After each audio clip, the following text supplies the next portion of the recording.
Let's talk swaddling and baby sleep.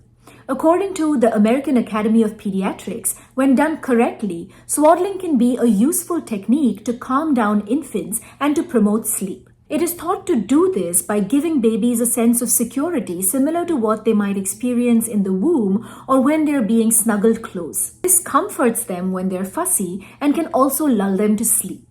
Newborns have something known as a startle reflex, which causes them to suddenly flail their arms and legs. If they accidentally hit their arm on their face or their heads, this might wake them up from sleep or make them cry. Swaddling minimizes the startle reflex and helps babies stay asleep. While swaddling may be comforting for babies, it's important to follow certain precautions to make sure it's safe and that it doesn't increase the risk for SIDS. Some precautions that you can take are: number 1, make sure to always swaddle your baby in a blanket that's thin and light.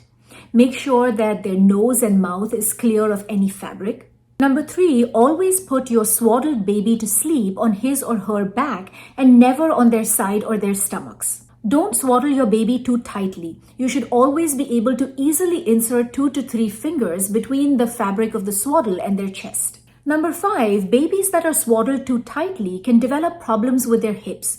Make sure the lower part of the swaddle is loose enough so that your baby can freely move their hips and they're able to bend up and out at the hips. This is also known as a healthy hip swaddle. Number 6, make sure the swaddle doesn't have any loose parts or edges that can be a strangulation, suffocation, or entrapment risk.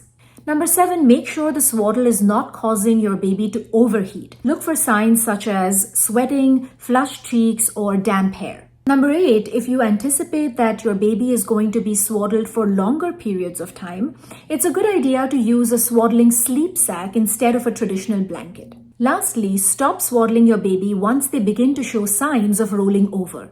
This usually happens at about 3 to 4 months of age, but it can happen sooner.